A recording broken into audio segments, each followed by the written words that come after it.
know I'm super late to the party with this one. Actually, the party was like 2 months ago when Nintendo filed a lawsuit against LoveROms and LoveRetro that got this whole thing started. Which was in fact around the time that I started writing the script. But anyhow, there was another party a month ago when long-running emulator website EMUparadise.me announced that it would take down all ROMs hosted on the site. And as you can see, I was late to that party as well. Honestly though, for the emulation scene, these things really weren't anything to celebrate. And since the content of my channel is revolving heavily around emulating games, I thought it might be a good idea to give you my take on the whole situation. I know there have been countless videos by other, a lot bigger channels than mine before, but my video will be totally different and also totally better.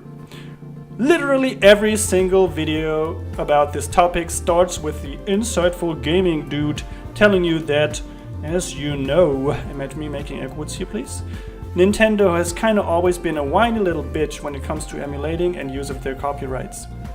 Yeah, we all know that Nintendo wants your money if you stream their games or make videos about them, so why are you telling us this story again, insightful gaming dude? Whatever, yeah, so end of July, Nintendo shut down LoveROms and LoveRetro with the draconic threat of a potential multi-million-dollar lawsuit claiming that the sites are among the most open and notorious online hubs for pirated video games and reproduce, distribute, publicly perform and display a staggering number of unauthorized copies of Nintendo's video games. Which is certainly true for the most part, except for the fact that there are numerous other websites doing the exact same thing, just on a lower level of notoriety, I suppose? Don't get me wrong, I am not defending said websites or pirated ROMs in any way. In fact, just to make this clear, I would strongly advise against downloading and playing pirated ROMs of any kind. If you need to play your Nintendo games on an emulator, just create a ROM of your own copy of the game for private use. Bitch, are you for real? But back to the situation at hand. In the lawsuit against LoveROms and LoveRetro, Nintendo demands awards for damages of $150,000 for every copyrighted Nintendo game that was available on the sites, plus $2 million for every infringed trademark, which could potentially amount to several $100 million in damages if this thing is settled in court. And then, about a month ago, EMUparadise.me, which was online since the year 2000, took down all of the ROMs hosted on the site, saying that they won't take the risk of suffering the same fate as the aforementioned websites. So, what do we make of this? I've read through a lot of comment sections and forums, and I saw mostly two contrasting opinions that were expressed frequently. Of course, there are people who defend Nintendo and their recent moves of taking legal action against ROM hosting sites, and others who show little understanding for this development. My take on the whole issue is this. First, Nintendo is absolutely in the right with what they do here. Games are not public goods, as some commentators argued, just as a 50-year-old movie or song is not free for anyone to use without paying licensing fees. That is, if the copyright owner has renewed the copyright, of course. These games are also not abandoned software that you can use however you like because there is no official support from the original publisher or developer anymore.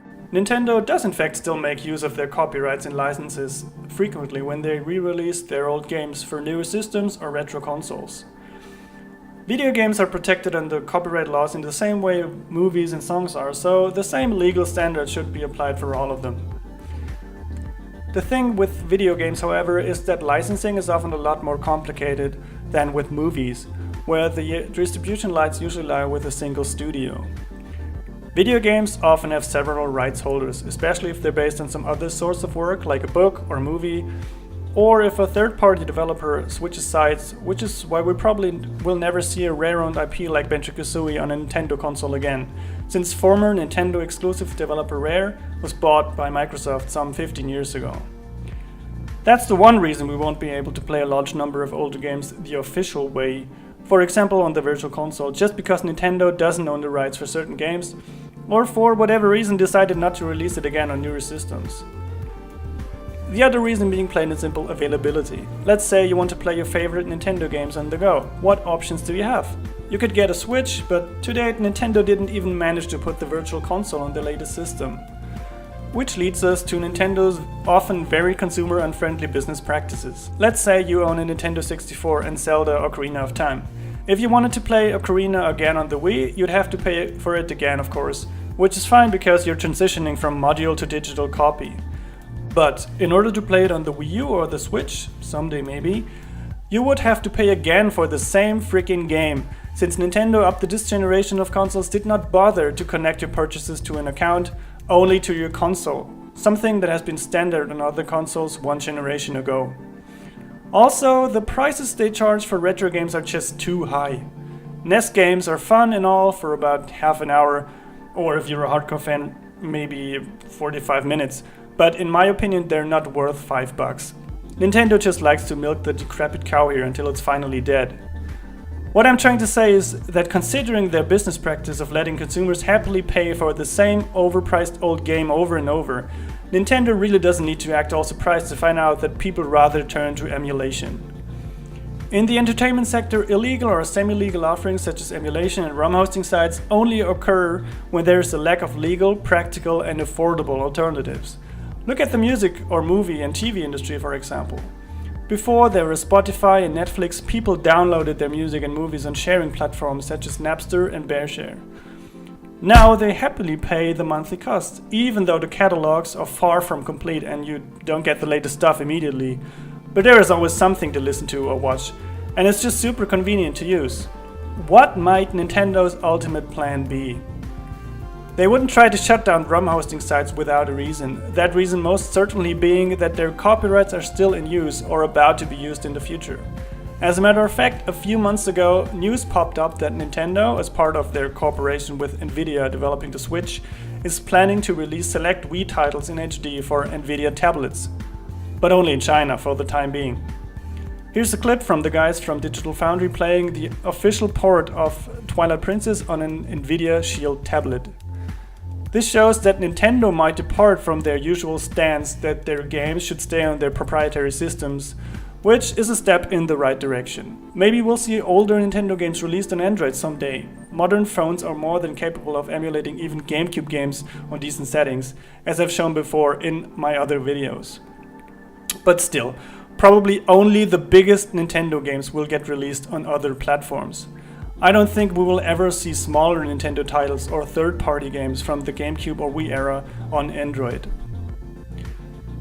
If you wanted to play, let's say, Need for Speed on your smartphone, you could either go with one of the mostly terrible cash-grabbing freemium games such as Need for Speed No Limits, or you just put your most wanted ROM that you created from your own copy of the game, of course, on your phone and enjoy the real deal. That's what I'll do at least. Wow, you made it to the end of the video. Thank you very much for watching. Let me know what you think about this. Do you want me to talk about this kind of stuff, like gaming news? Hopefully not that old gaming news next time. Or do you want me to just play emulated games on your smartphone? Or test emulators? Just let me know down there in the comments. And I will see you next time. Or rather, you will hear me next time. See you, bye bye! Which leads us to Nintendo's often very consumer-unfriendly business practices. Which leads us to Nintendo's